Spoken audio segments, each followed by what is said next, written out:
ojos contemplan al Cordero Santo vestido. Abrimos nuestras Biblias en el capítulo 2,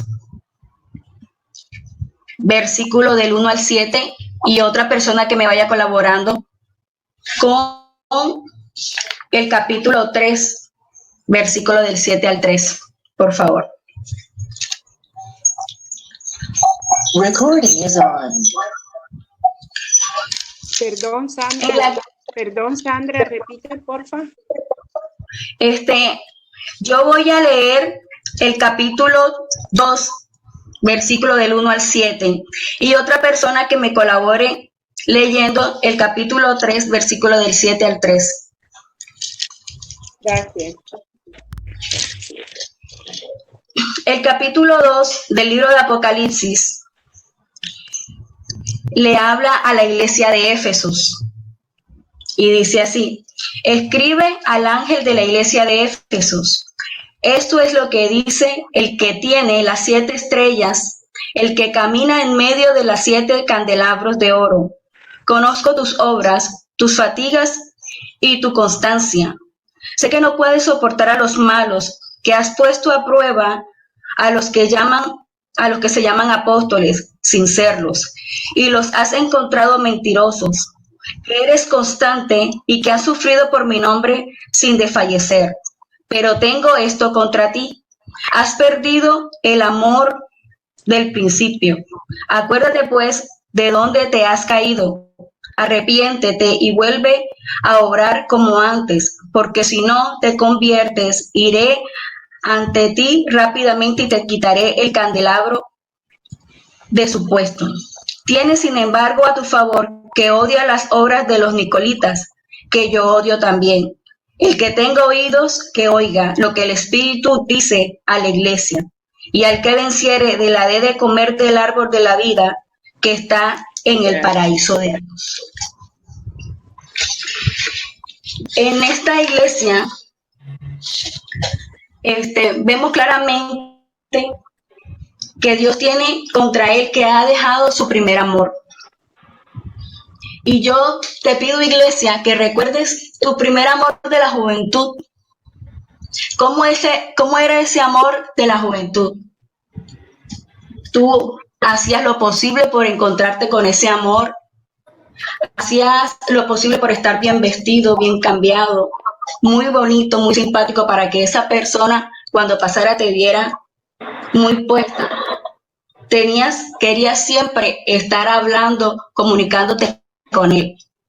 Así Dios nos habla hoy en la iglesia de Éfesos, que nosotros tenemos que estar en comunión con él, en busca de su presencia, de su amor, estar gozosos para él. Pero a veces vamos a la iglesia cabizbajos, desmotivados, sin buena disposición, a veces mal cambiados, no bien vestidos para la ocasión. Y si una hermana te exhorta, tú lo rechazas, estás preventivo, hasta se sientes ofendido porque la hermana te está exhortando. Y a veces vas a la iglesia más por el deber ser que por tener un encuentro con Dios real y verdadero. Y también vemos aquí que el Señor le dice a la iglesia de Éfesos que Él conoce sus obras y su arduo trabajo y paciencia, y que no puede soportar a los malos. Esta iglesia no soportaba a los malos. Y había probado a los que dicen ser apóstoles y no lo eran, y los había hallado mentirosos.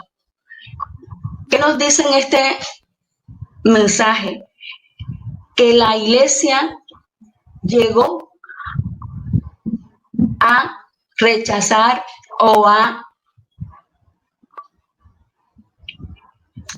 llegó a rechazar al hermano, a la hermana por su condición de pecado.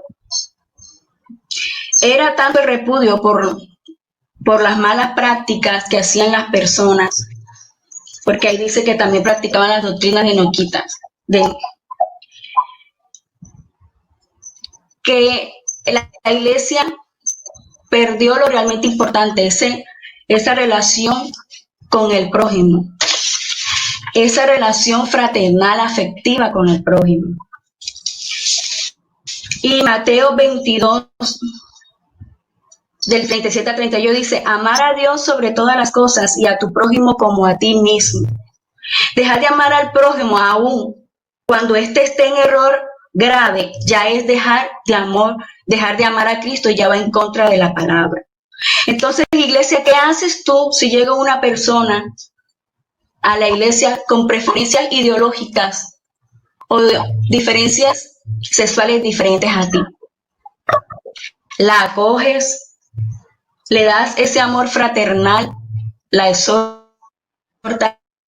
¿Le hablas de la palabra o lo rechazas?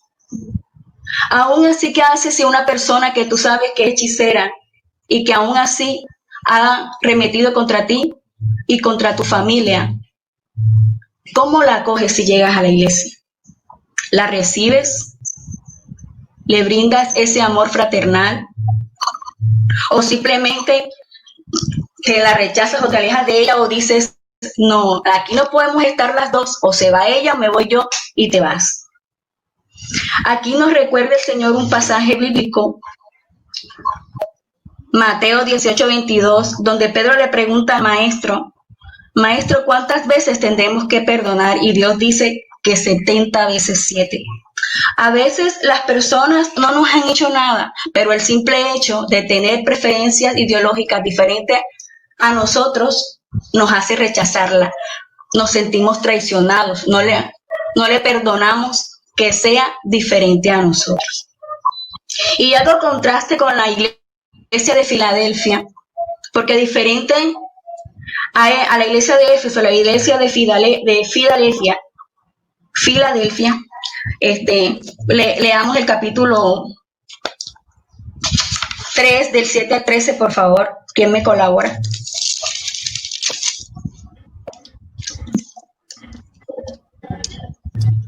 Escribe el ángel de la iglesia en Filadelfia. Esto dice el santo, el verdadero, el que tiene la llave de David, el que abre y ninguno cierra, y cierra y ninguno abre. No conozco tus obras.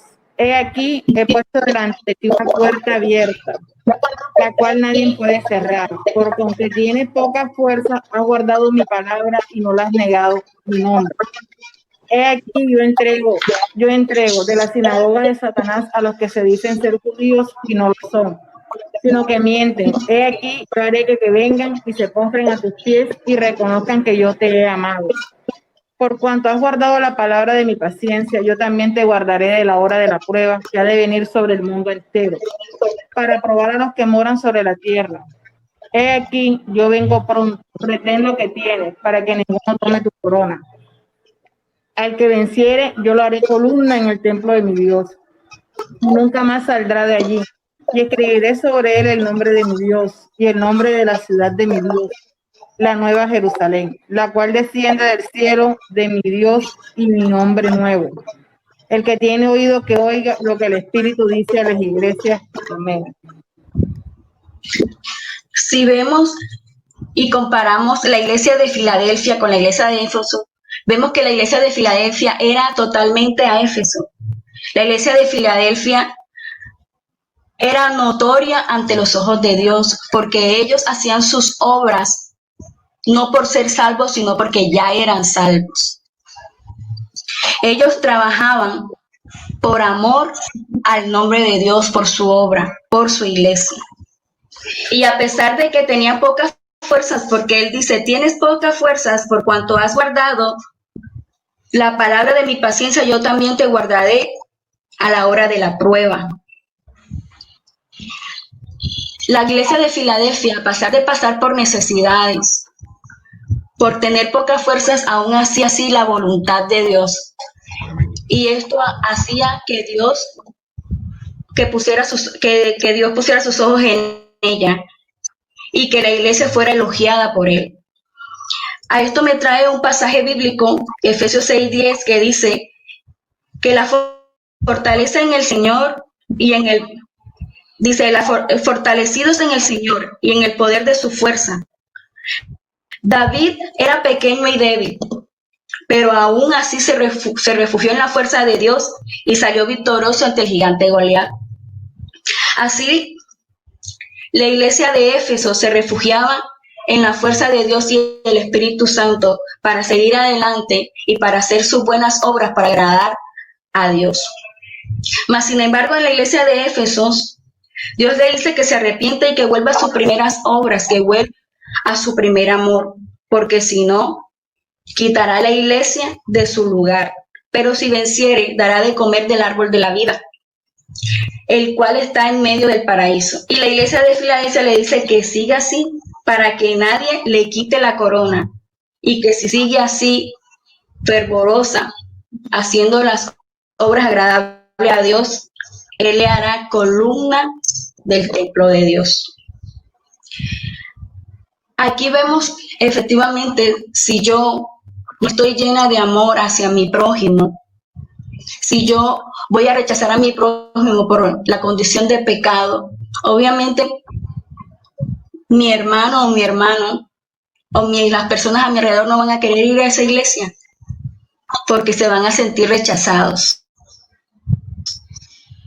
Si no tengo un amor verdadero por Dios que se vea notorio en la iglesia, en las alabanzas, en mis prédicas, en mi evangelización, Dios nos va a quitar la iglesia. Ahora hablemos del segundo grupo de la iglesia de Esmirna, la iglesia de la Odisea y la iglesia de Sardis. La iglesia de Esmirna, aquí la iglesia de Esmirna, en esa época la ciudad de Esmirna era una ciudad activa comercialmente, pero tenía unas corporaciones que regulaban estrictamente la actividad del comercio. Y tenían unas corporaciones parecidas a lo que hoy vemos un sindicato, pero acá ahora mismo el sindicato vela por los derechos del trabajador, pero en ese tiempo esas corporaciones investigaban a las personas para ver si eran cristianos o no, porque en esa época en Esmirna, en la iglesia de Esmirna, odiaban a los cristianos. Entonces toda persona que decía que era un cristiano, le quitaban el empleo, le saboteaban los negocios. Los que eran ricos y decían que eran creyentes, les saboteaban sus negocios. Estaban en bancarrota. Limitaban toda actividad. Por esta razón, no entraba mucho dinero a la iglesia. Entonces, aquí en Esmirna, eran muy perseguidos, tanto física como financieramente. Entonces, nosotros los cristianos siempre vamos a ser perseguidos y probados. Por eso vemos que si de pronto iniciamos una iglesia en formación, siempre vamos a encontrar vecinos o personas que no quieren que la iglesia esté allí porque van en contra de lo que ellos practican. Hasta somos severamente juzgados en la iglesia, en nuestra familia, en nuestro trabajo. O vamos a encontrar amigos o amistades que nos van a juzgar severamente o hasta nos van a colocar en vergüenza por el simple hecho de ser cristianos. Pero no es lo realmente como es la persona, sino lo que hay en la persona. Gálatas 2:20 dice: en Cristo estoy justamente crucificado, mas no vivo yo, sino que vive Cristo en mí. Entonces, no te envidian por ser tú, por las obras que haces o por las riquezas que tienes, sino por lo que hay en ti, porque Cristo vive en ti. A veces nosotros vamos a tener actividades en la iglesia. De pronto el pastor nos va a responsabilizar por una actividad, ya sea por la reunión de damas, por el ministerio de alabanza, pero siempre va a haber una persona aún en la iglesia que va a juzgar tu trabajo, que va a juzgar tu labor, pero nosotros tenemos que estar por encima de toda mala crítica.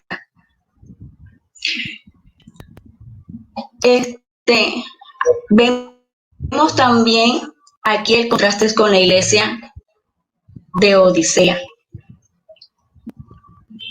La iglesia de Odisea está en el capítulo 3, del 14 al 22. Vemos aquí que la Odisea era todo lo contrario a la iglesia de Esmirna. Aquí eran ricos, pero eran pobres de espíritu. Aquí el Señor nos dice algo importante.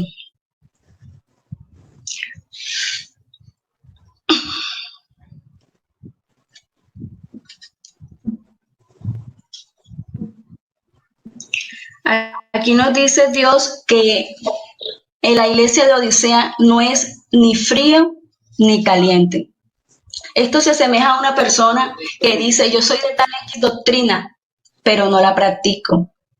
O la persona que en los momentos de prosperidad, en los momentos gozosos no se acuerda de Dios, pero en la dificultad, ahí sí se acuerda que hay una iglesia y pide oración o una palabra para seguir adelante. O los que simplemente van a la iglesia por las actividades, por los bautizos, porque hay una vigilia. La Biblia dice que los tibios espirituales son un problema porque nunca se deciden por lo que quieren. Ahora, los tibios espirituales tienen dos personalidades. Son mitad de Dios y mitad del mundo. Y Dios le dice, no eres ni frío ni caliente. En Santiago 1:18, la palabra de Dios dice, el hombre de doble ánimo es inconstante.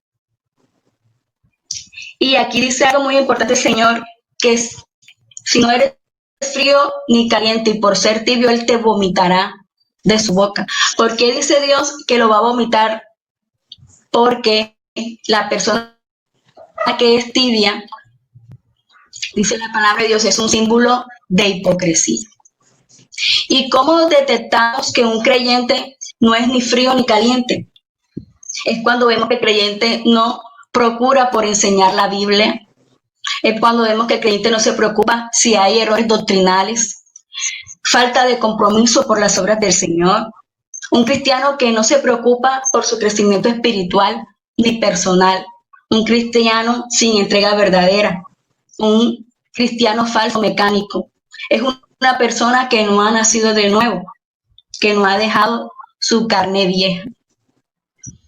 A diferencia de la iglesia de Odisea, esta iglesia era rica, tenía todos los lujos, las riquezas materiales, pero Dios dice que a pesar de que era rica, era pobre espiritualmente,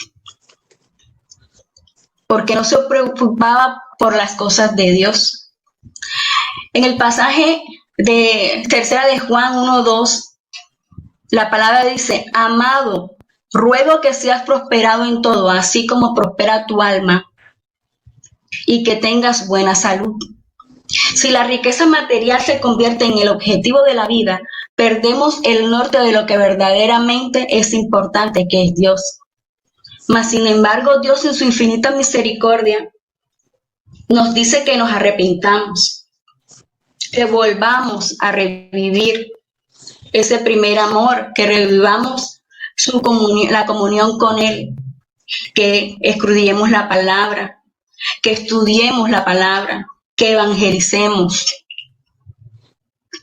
Y esas riquezas que tienes no van a hacer buenas obras por el Señor y así no vas a ganar la salvación.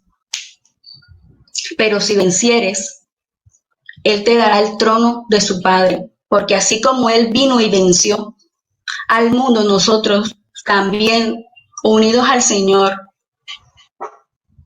no importa cualquier dificultad, problema que tengamos, si estamos unidos a Él y a su palabra y practicamos su palabra, somos vencedores en Cristo Jesús. Amén. Y en este grupo también vemos de la iglesia de Sardés. El mensaje de la iglesia de Sardés lo vemos en el capítulo 3, del 1 al 6. En esta iglesia vemos que Dios le dice que es una iglesia que es de fachada, que dice estar viva, pero está muerta. Es como dice el popular dicho, crió fama y se acostó a dormir. Ellos vivían del pasado, de cómo eran en el pasado. Pero esto nos hace llevar a un algo más profundo. Ellos no escudriñaban la palabra, no eran un creyente vivo. Por lo menos un hombre crece, las manos le crecen, los pies le crecen, el cabello crece, pero una persona muerta se pudre y tiene mal olor. Pero entonces nos preguntamos, ¿una iglesia puede hacer culto, puede prestar su servicio y estar muerta? A esto nos referimos con el carácter de las personas. Muchas veces demostramos en la iglesia ser una persona, pero cuando salimos de ella somos otra. Y esto lo podemos ocultar a la sociedad, se lo podemos ocultar a las personas, pero no se lo puedes ocultar a Dios, porque Dios está viendo tu corazón, la intención de tu corazón. Ahora, ellos prestaban su servicio, tenían buenas obras, pero carecían de contenido interior. No tenían fe, amor, esperanza, don de servicio. Al Señor no le puedes ocultar tu estado interior.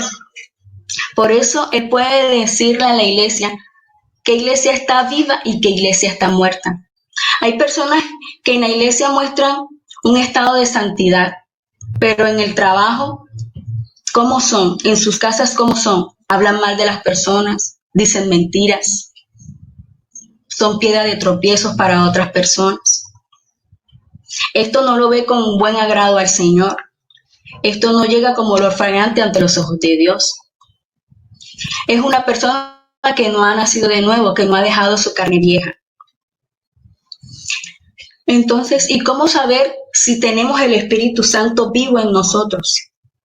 Cuando tenemos amor, cuando tenemos servicio, cuando tenemos gozo, cuando tenemos paz, cuando tenemos mansedumbre, cuando tenemos bondad, cuando tenemos fe.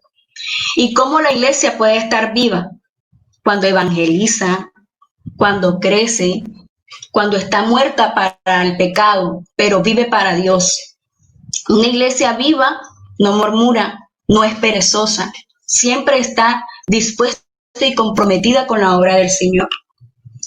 Entonces, a esta iglesia Dios nos envía un mensaje, que estemos vigilantes, que estemos con la palabra viva, que evangelicemos, que enseñemos, que no nos quedemos ahí estancados, que crezcamos.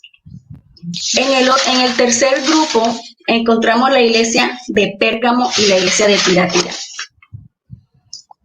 El mensaje para la iglesia de Pérgamo lo encontramos en el capítulo 2, del 12 al 17.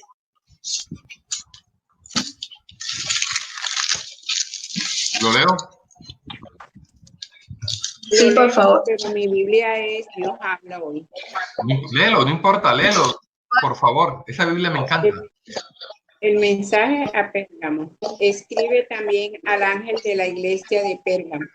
Esto dice el que tiene la aguda espada de dos filos.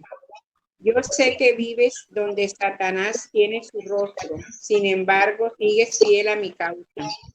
No has dejado de creer en mí, ni siquiera en los días en que Antipas, mi testigo fiel, lo mataron en esta ciudad donde vive Satanás.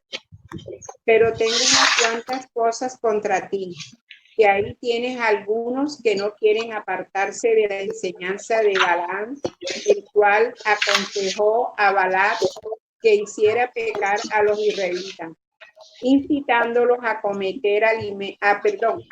alimentos ofrecidos en sacrificio a los ídolos y a cometer inmoralidades sexuales.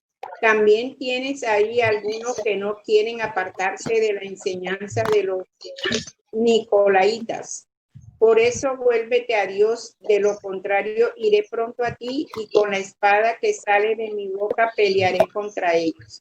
El que tiene oídos, oiga lo que el Espíritu dice a las iglesias. A los que salgan vencedores les daré a comer del maná que está escondido, y les daré también una piedra blanca en la que está escrito un nombre nuevo que nadie conoce sino quien lo recibe.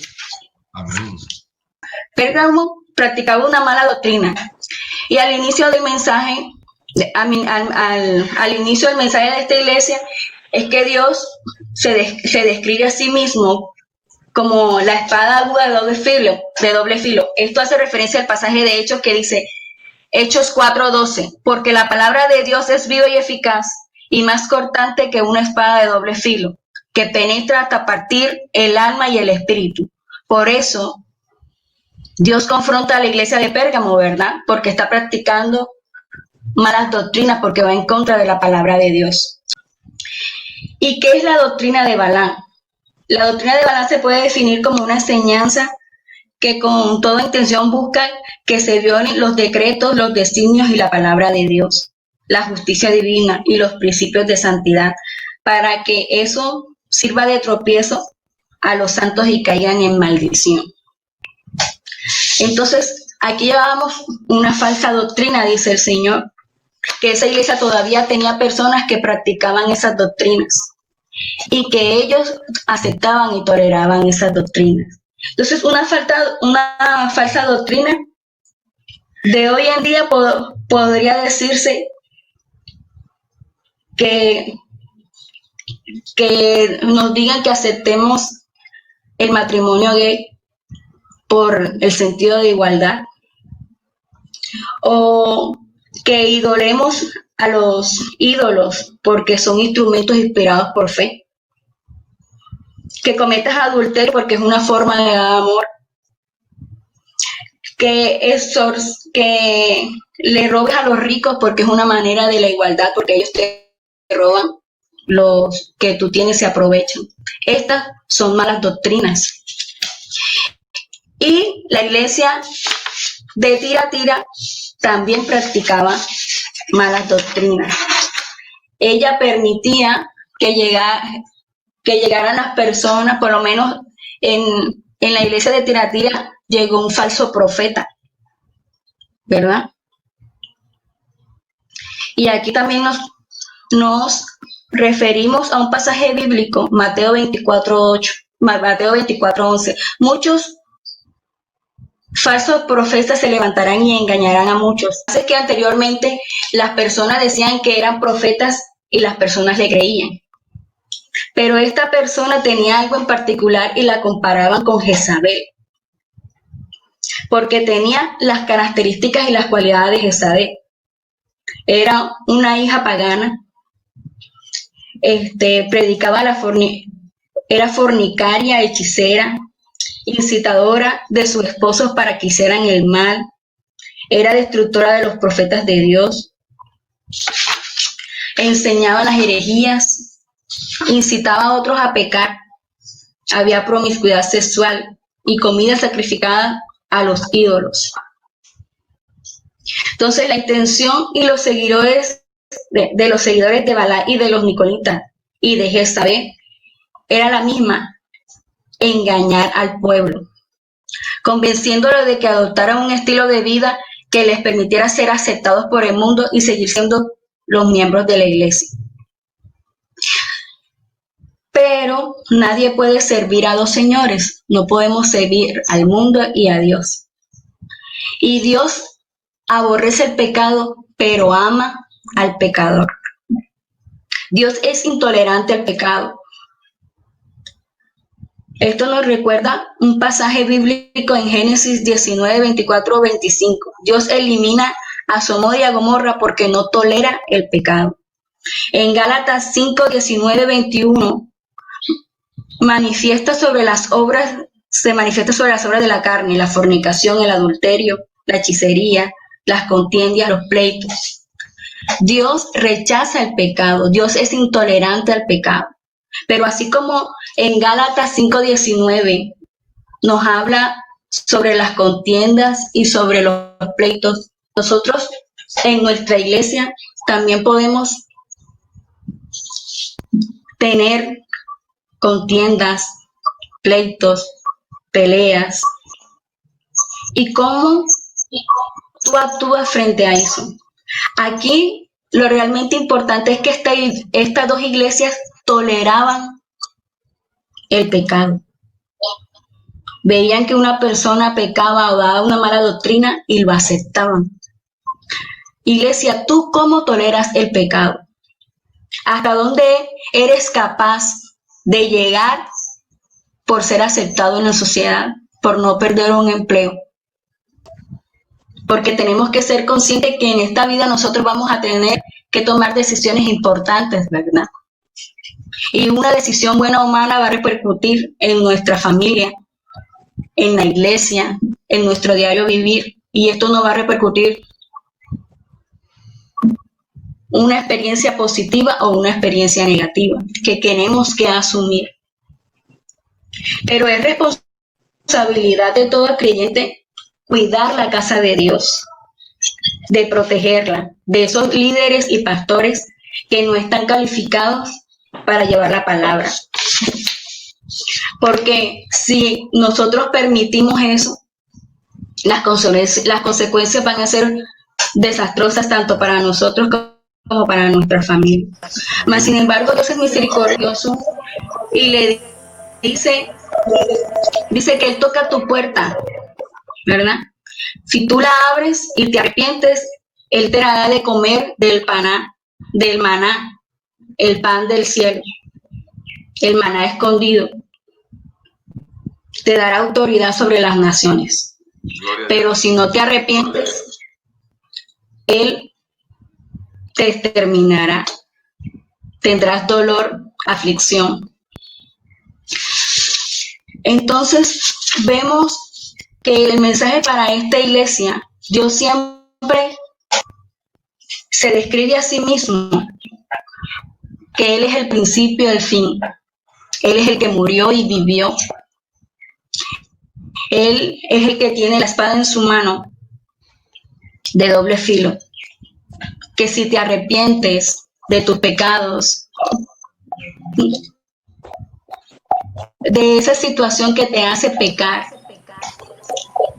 Él está ahí contigo para vencer y te dará la victoria. Y aún así, por volver a sus brazos, Él te va a recompensar. Te va a dar el maná del cielo. Te va a colocar en su trono al lado de su Padre. Te va a colocar como columna en su iglesia. Te dará nueva vida, te dará un nombre nuevo. Entonces, hoy te pido, iglesia, que cierres tus ojos y te examines. Solo tú sabes en qué condición estás frente al Señor. Oremos. Señor Jesús, te damos gracias, Padre amado, por esta palabra. Señor, que esta palabra haya sido como punta de lanza y que haya entrado en nuestros corazones, Señor, y que la pongamos por obra en nuestras vidas. Señor Jesús, hoy nos colocamos ante tu altar, Señor. Queremos enamorarnos más de ti, Señor. Queremos estar siempre gozosos, Señor, en tu presencia, en tu amor. Señor, queremos deleitarnos, Señor, contigo. Señor Jesús. Gracias, Padre amado, por tu misericordia. Gracias, Señor, por tus bendiciones. Gracias, Señor, porque si somos vencedores, si vencemos, Señor, tú nos darás el maná. Tú nos darás el pan del cielo, Señor Jesús. Gracias, Señor. Te alabamos, te bendecimos y te glorificamos, Padre amado. Amén, amén y amén. Al Cordero Santo, vestido